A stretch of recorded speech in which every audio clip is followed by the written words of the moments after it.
नाज़रीन, मैं हूं मोहम्मद अदनान। वेलकम करता हूं आपका हमारी चैनल टॉकिंग ऑफ इस्लाम में। कैसे हैं आप लोग? उम्मीद है कि आप सब खैरियत और आफियत के साथ होंगे। और आज आपको पता है मैं कौन सी वीडियो लेकर आ गया हूं, पता चल ही गया होगा टाइटल और थंबनेल देखकर। आज की वीडियो है मदनी कायदे की अहमियत, जो कि अभी हमारी एक सीरीज चल रही है कि मदनी कायदे की अहमियत, उसमें मदनी कायदा समझाया जाता है। तो आज मदनी कायदे की अहमियत का एक और पार्ट लेकर मैं आपके सामने हाजिर हो चुका हूं, जिसका पार्ट नंबर है 16 और लेसन नंबर है 17। ठीक है, यानी 17 नंबर लेसन है। अब लेसन नंबर 17 में कौन कौन सी चीजें हैं, क्या है। अब इससे पहले अगर आपने हमारे दूसरे वीडियोस नहीं देखे मदनी कायदे की अहमियत के, तो आप नीचे प्लेलिस्ट की डिस्क्रिप्शन बॉक्स में लिंक दी गई है, वहां जाके भी आप देख सकते हैं। और यहाँ आई बटन पर एक लिंक आ रही होगी, वहां पर भी आप जाकर देख सकते हैं।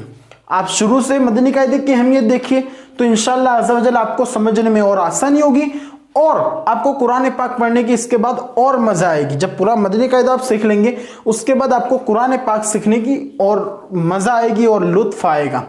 ठीक है, अब लेसन नंबर 17 में कौन कौन सी चीजें हैं, ये किस बारे में ये सबक दिया गया है, तो ये भी थोड़ा समझ लीजिए। लेसन नंबर 17 शुरू करने से पहले मैं आपको थोड़ी चीजें समझा देता हूं, तो आप उसको समझ लेंगे। लेसन नंबर 17 ये है मद का सबक, मद का सबक है। ठीक है, ये जो पूरा लेसन है वो मद के बारे में हमें इसमें समझाया जाता है। मद कहते किसे, पहले तो ये हमें समझना पड़ेगा। हम अगर आगे दूसरी चीजें जानने लगेंगे तो फिर हमें कुछ समझ में नहीं आएगा। हमें पहले इसका बेसिक जानना पड़ेगा। तो मद, इसकी डेफिनेशन थोड़ी समझ लीजिए, आसान ज़बान में मैं आपके सामने बयान कर देता हूं। मद के माना होता है खींचना, दराज करना। ठीक है, क्या मद के माना क्या होता है? खींचना, दराज करना, ये मद का माना है। जब आप इसको समझ लेंगे ना, ये आपको पता होगा, तो फिर आगे का जो बयान है, आगे जो अस्बाक है, वो आपको समझने में आसानी होगी। अब मद, तो इससे पहले हमें जानना पड़ेगा कि मद कब होता है, किस वजह से होता है। तो मद के दो सबब हैं। कितने सबब हैं मद के? दो सबब। एक है साकिन और हमजा, सुकून और हमजा, ये दो सबब है। वजह, रीजन, जिसको हम रीजन कहते हैं, ये दो वजह है। ठीक है, एक हमजा और एक सुकून। इन दोनों की वजह से, इन दोनों में से कोई एक हो या फिर दोनों की वजह से मद होता है। ठीक है, यह आपको अपने जहन में रख देना है। मद के माना क्या है? मद के माना है खींचना और दराज करना। ठीक है, मद के दो सबब है, दो रीजन है, दो वजह है मद की। ये भी आप अपने जहन में रखें, तो आपको समझने में आगे आसानी होगी। अब आ जाते हैं कि मद की कितनी किस्में हैं। मद की कितनी किस्में हैं, इससे पहले मैं आपको ये जो मद की किस्में शुरू करूं, इससे पहले मैं आपको एक और चीज बता देता हूं, ताकि आपको समझने में आसानी हो। ठीक है, और इंशाअल्लाह अज़्ज़ा वजल ये टोटल 6 किस्में हैं, तो इसको हम दो दो करके हर पार्ट में दो दो डिवाइड कर देंगे। यानी लेसन नंबर 17 के हम टोटल 3 वीडियोस बनाएंगे। ठीक है, तो आपको यानी समझने में आसानी हो, एक वीडियो में आपको दो अच्छी तरीके से समझ में आ जाएंगी। ठीक है, अब आ जाओ, पहले तो हमें जानना पड़ेगा कि ये जो मद है, इसके हुरूफ कौन कौन से हैं। तो इसके 3 हुरूफ हैं, जिसको कहा जाता है हुरूफ मद्दा। आपने सुना होगा शायद, अगर आप कुरान पाक पढ़ते हैं या फिर मदनी कायदा आपने पढ़ा है, तो आपने सुना होगा कि हुरूफ मद्दा जैसी नाम की कोई चीज होती है। ठीक है, तो हुरूफ मद्दा 3 है। कितने? यानी जो खींचने वाले हुरूफ है उसकी बात हो रही है। मैंने आपको बताया ना मद के माना। ठीक है, तो मद के माना क्या? खींचना। और अब खींचने वाले हुरूफ की बात हो रही है, लेटर्स की बात हो रही है, उन लेटर्स की बात हो रही है जो खींचे जाते हैं। ठीक है, तो वो कितने? 3 हैं। एक अलीफ, वाव और या। अलीफ, वाव और या, ये याद रखना। ठीक है, अलीफ, वाव और या, ये तीसरी मर्तबा बोल देता हूं। हुरूफ मद्दा 3 हैं, अलीफ, वाव और या। अब इसका एक अलग तरीका है कि अलीफ मद्दा कब होता है, या मद्दा कब होता है, वाव मद्दा कब होता है, तो इसको भी आपको समझना पड़ेगा। अगर आपने अभी तक हुरूफ मद्दा वाली वीडियो नहीं देखी है तो यहाँ पर आई बटन पर एक लिंक आ रही होगी, वहां जाकर भी आप देख लीजिए, आपको ये पूरा बयान समझ में आ जाएगा। ठीक है, अब हुरूफ मद्दा हमें पता चल गए 3 हैं, अलिफ मद्दा, वाव मद्दा और या मद्दा। अब हम आ जाते हैं मद की किस्मों पर, मद की कितने अक़साम निकलते हैं, ठीक है, उस पर हम आ जाते हैं। ये मद की जो किस्में हैं वो कितने पार्ट्स में डिवाइड होती है उसको हमें जानना पड़ेगा। तो मद की जो किस्में हैं वो टोटल कितनी है मैंने आपको बताई तो 6 हैं। कितनी है? 6। अब कौन कौन से ये भी मैं आपको बता दे रहा हूं। अब इसमें मैं आपको बता दूं कि मैंने शुरुआत में क्यों मैंने आपको बोला कि इसके दो दो किस्में अलग अलग पार्ट में बताई जाएगी। इसमें ऐसा है कि दो दो की एक जोड़ बना दी है, इससे आपको समझ में अच्छी तरीके से आएगा। इसलिए मैंने ये सोचा कि 3 पार्ट को लेसन नंबर 17 में हम डिवाइड कर देंगे। अब देखें, अब इसके नाम पहले तो आपको याद रखने पड़ेंगे कि मद की, अब शुरू से मैं आपको एक मरतबा दोहरा लेता हूं कि मद के माना है खींचना और दराज करना। मद के 2 सबब हैं, वजह 2 है, हमजा और सुकून। ठीक है, और अब मद की कितनी किस्में? 6। तो इसको देख लीजिए, एक मद मुत्तसिल, अगर हो सके तो आप भी मेरे साथ बोलते रहिए, ऐसा नहीं कि कोई नहीं सुन रहा है, दूसरे लोग नहीं है, आपकी तरह और भी लोग देख रहे हैं ना वीडियो, तो आप अपना याद करें, आप यानी मेरे साथ दोहराते रहे। एक कौन सा है? मद्दे मुत्तसिल। दूसरा मद्दे मुनफसिल। कौन सा है दूसरा? मद्दे मुनफसिल। तीसरा मद्दे लाजिम। कौन सा? मद्दे लाजिम। अब चौथा कौन सा है? मद्दे लीन लाजिम। चौथा कौन सा है? मद्दे लीन लाजिम। पांचवा मद्दे आरिज। पांचवा कौन सा है? मद्दे आरिज। और छठा मद्दे लीन आरिज। कौन सा है छठा? मद्दे लीन आरिज। मैं आपको ये जो किस्में मैंने बोली वो सब एक साथ ही मैं आपको बोलकर बता देता हूं। मद्दे मुत्तसिल, मद्दे मुनफसिल, मद्दे लाजिम, मद्दे लीन लाजिम, मद्दे आरिज, मद्दे लीन आरिज। टोटल 6 किस्में हो गई। अब किस तरीके से ये आपको अलग अलग देखने मिलेगी। अभी हम मद्दे मुत्तसिल और मद्दे मुनफसिल के बारे में बयान करेंगे। ठीक है, मद्दे मुत्तसिल, पहली जो इसकी किस्म है मद्दे मुत्तसिल, तो उसके बारे में थोड़ी बयान कर देंगे और थोड़ा मद्दे मुनफसिल। अब मद्दे मुत्तसिल की डेफिनेशन है कि हुरूफे मद्दा के बाद, यहां थोड़ा याद रखना, ये जो लेसन नंबर 17 है ना, उसमें आपको ये शुरू की बात ही याद रखनी है, बाकी तो सारा सेम ही है। ठीक है, आपको ये शुरू की चीज आपने याद कर ली तो आपको पूरी डेफिनेशन याद हो जाएगी। तो कौन सी? हुरूफे मद्दा के बाद, हुरूफे मद्दा के बाद हमजा उसी कलीमे में हो तो मद्दे मुत्तसिल होगा। अब आपने अगर पहले कहीं अलीफ पढ़ा है तो आप कंफ्यूज हो जाएंगे, क्योंकि अलीफ खाली होता है और अलीफ पर अगर कोई जबर, जेर दो पेश कुछ भी आ जाए तो उसको क्या पढ़ा जाता है?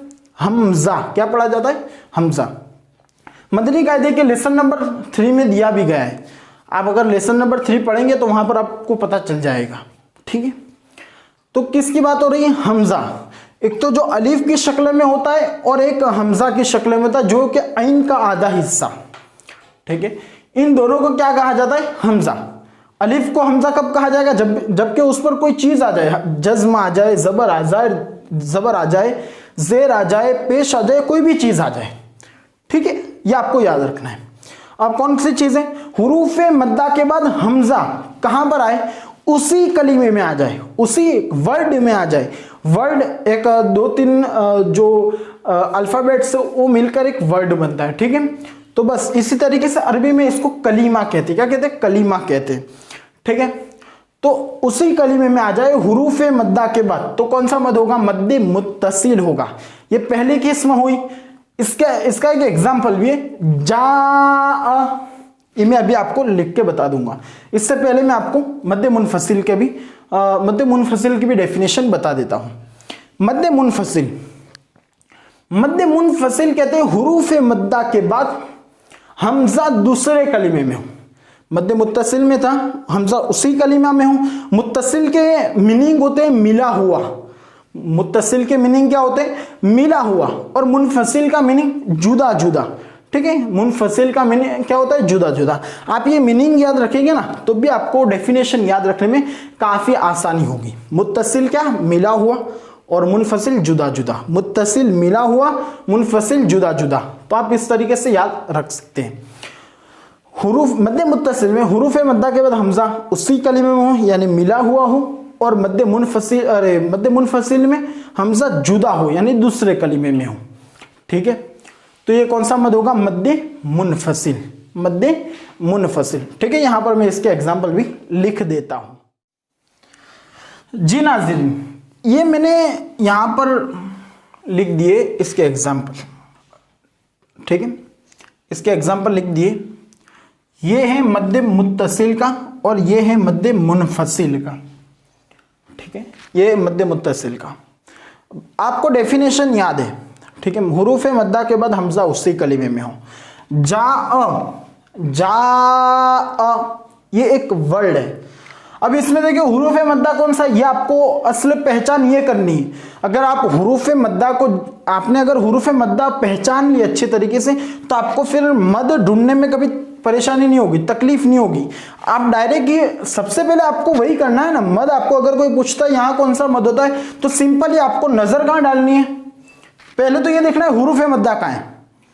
आपको ये पता चल गया कि हुरूफ मद्दा कहाँ है। ठीक है, अब मुझे पता चल गया भाई ये हुरूफ मद्दा है। क्यों हुरूफ मद्दा है उसकी डेफिनेशन पता होगा ना हमें। जब पता होगा तब हमें पता चलेगा ना भाई हुरूफ मद्दा इसे ये क्यों है। तो मैं कह सकता हूँ भाई ये अलिफ मद्दा है। हुरूफ मद्दा में तीन हुरूफ है, अलिफ मद्दा, वाव मद्दा, या मद्दा। तो यहाँ अलिफ मद्दा है। कोई सवाल करे अलिफ मद्दा कैसे, तो मैं जवाब दूंगा अलिफ से पहले जबर है। अब कोई बोलेगा ये हमजा क्यों नहीं, मैं बोलूंगा भाई ये हमजा नहीं है इसलिए कि इस पर कुछ नहीं है, ये खाली है, इसलिए ये क्या है? अलिफ है। अलिफ से पहले जबर है यानी अलिफ से पहले जीम है, जीम पर क्या है? जबर है। तो ये कौन सा मद हुआ? मद्दे अलिफ मद्दा होगा। ठीक है, हुरूफ मद्दा में अलिफ मद्दा होगा। अब आपको क्या देखना है? ना इससे पहले जाना है बल्कि इसके बाद वाला हर्फ देखना है। इसके बाद कौन सा हर्फ है? हमजा। कौन सा हर्फ है? हमजा। तो अब यहां कौन सा मद होगा? मद्दे मुत्तसिल। कौन सा मद होगा? मद्दे मुत्तसिल होगा। ये आपको अपने जहन में रखना है। ठीक है, अब आ जाते हैं मध्य मुनफसिल में। इसके और भी एग्जाम्पल है। आप लेसन नंबर 17 मदनी कायदे का खोलना। ठीक है, तो आपको वहां से पता चल जाएगा।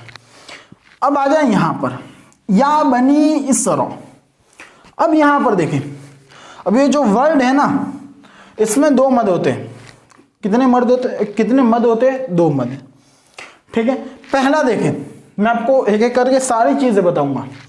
अब देखिए आप यहां पर या बनी इसराइल, ये जो वर्ड है या बनी एक अलग वर्ड है, इसराइल ये एक अलग वर्ड है।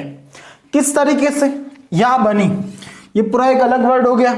ठीक है, अब यहां पर हमें जानना है कि यहां पर मध्य मुनफसिल होगा तो क्यों होगा। आपको शायद अभी समझ में नहीं आ रहा होगा, मैं आपको पूरा समझाने की पूरी कोशिश कर रहा हूं। ठीक है, अगर समझ में ना आए तो नीचे कमेंट करके बताएं कि समझ में नहीं आया, तो इंशाल्लाह अज़्ज़ व जल मैं पूरी तरीके से और समझाने की कोशिश करूंगा। अगला पार्ट भी आने ही वाला है तो उसमें इंशाल्लाह अज़्ज़ व जल समझा देंगे। लेकिन अगर अभी तक आपको समझ में ना आए तो कमेंट बॉक्स में बता दीजिए। ठीक है, अब यहां पर देखें, ये या बनी एक अलग वर्ड है, इसराइल ये एक अलग वर्ड है। अब यहां पर देखिए या मद्दा, या साकिन से पहले क्या है? जेर है, नून या जेर नी, या मद्दा। ठीक है, कहाँ है? या मद्दा ये पहले वाले वर्ड में पहला कलीमा है या बनी। ये पहले कलीमे में क्या आ गया? हुरूफ मद्दा आ गया। तो हुरूफ मद्दा कहाँ आया? पहले कलीमे में। फिर हमजा आ रहा है। ठीक है, ये हमजा जेर ई, तो ये हमजा कहाँ आया? दूसरे कलीमे में। तो यहां पर कौन सा मद होगा? मद्दे मुनफसिल। मद्दे मुनफसिल। समझ में आया या नहीं आया? कमेंट करके नीचे बता दो, पता चल जाएगा। ठीक है, अब यहां पर देखें, रो अलिफ जबर रो, हमजा या जेर ई, इस रो ई यहां पर मध्य मुत्तसिल हो रहा है क्योंकि अलिफ मद्दा। ठीक है, अलिफ मद्दा के बाद हमजा है लेकिन उसी कलीमे में। इसराइल एक वर्ड है, पूरा वर्ड है। ठीक है, तो यहां पर मध्य मुनफसिल हो रहा है। क्यों? कि या बनी ये पहले कलीमे में या मद्दा है और उसके बाद हमजा दूसरे कलीमे में है, तो इसलिए यहां पर मध्य मुनफसिल होगा। तो आपको समझ में आ गया? उम्मीद है कि आपको समझ में आ गया है। और अगर नहीं आया तो कमेंट बॉक्स से ही जाइए इंस्टाग्राम में, वहां पर जाके मुझे मैसेज करें इंशाल्लाह अज़्ज़ा वजल वहाँ पर भी पूरी तरीके से रिप्लाई देने की कोशिश करूँगा। वहाँ होता क्या है कि आप वहाँ पर मुझे वॉइस मैसेज भी कर सकते हैं, तो वहाँ पर मैं आपको वॉइस मैसेज करके समझा भी सकता हूँ। ये कमेंट बॉक्स में थोड़ा समझाने में मुझे थोड़ी मुश्किलें होती हैं, तो आप वहाँ जाके अपनी पूरी जो भी परेशानी है वहाँ बताएं। इंशाल्लाह हो सका तो आपके लिए एक अलग से वीडियो बनाऊँगा। और उम्मीद है कि आपको ये वीडियो पसंद आई होगी। पसंद आई ना तो नीचे लाइक का बटन है जो कि इस तरीके का निशान है, उस लाइक के बटन को दबा दीजिए और एक सब्सक्राइब का बटन आएगा उसको भी क्लिक करके दबा देना। फिर जैसे आप उसको दबाओगे ना तो एक बेल का निशान आएगा, तो उसको आप ऑल पर क्लिक करें। तो उसका फायदा क्या होता है पता है आपको, कि जब भी यहां से मैं ऐसी वीडियो अपलोड करूंगा ना सबसे पहले आप तक नोटिफिकेशन आ जाएगी कि टॉकिंग ऑफ इस्लाम ने वीडियो अपलोड की है। तो आप सबसे पहले हमारी वीडियो भी देख सकते हैं और अच्छा बेहतर कुरान पाक भी आप पढ़ सकते हैं। आप भी मेहनत करें, वीडियो भी देखें, लेकिन खुद की तरफ से आप मेहनत भी करते रहें। इसका फायदा आपको ही होगा। आप जितना अच्छा कुरान पढ़ेंगे, जितना मखारिज से कुरान पढ़ेंगे, इतना सवाब भी आपको मिलेगा और आपका कुरान सुनकर कोई और भी दिलचस्प होगा कुरान सीखने के लिए, उसका दिल यूं उभरेगा कि मैं भी कुरान सीखूं। तो कोशिश पूरी करें और हमारे चैनल को पूरा विजिट करें।